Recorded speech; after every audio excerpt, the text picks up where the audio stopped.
syirkah mudharabah, disebut juga dengan qirat.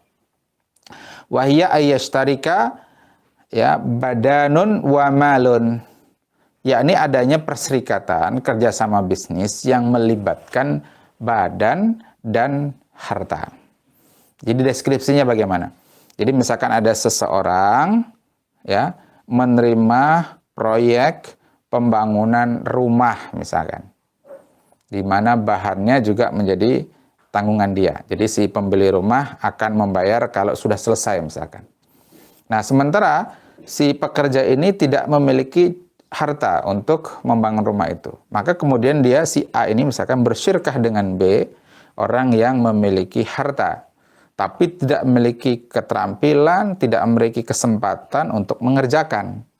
Jadi dia hanya berposisi sebagai sohibul mal, sebagai investor. Nah, maka terjadilah kerjasama bisnis antara si A sebagai badan ya yang memiliki keterampilan mengerjakan pembangunan rumah dengan si B sebagai sohibul mal, pemilik harta.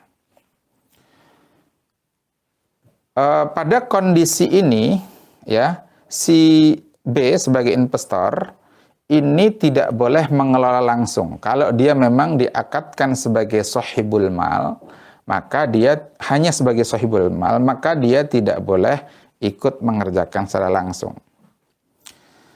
Tapi dia boleh menentukan syarat-syarat tertentu dalam kerjasama bisnis ini. Seperti riwayat Abbas disebutkan dia pernah berinvestasi ya untuk bisnis tertentu, bisnis perdagangan, tapi dia mensyaratkan tidak boleh barang yang diperjualbelikan itu berupa makhluk hidup. Kemudian dia juga mensyaratkan tidak boleh melewati lembah, karena mungkin resiko kematiannya atau resiko kerugiannya lebih besar. Maka seorang sohibul mal atau investor boleh saja menetapkan syarat-syarat tertentu dalam kerjasama bisnis ini. Ini yang disebut nanti dengan syarat ja'li, yakni syarat yang dibuat oleh para orang yang berserikat, ya, dan tentunya syarat ini bukan syarat yang bertentangan dengan Al-Quran dan As-Sunnah. Karena jika syarat itu bertentangan dengan Al-Quran dan As-Sunnah, maka itu wa in kana mi'ata syartin, meskipun ada 100 syarat sekalipun.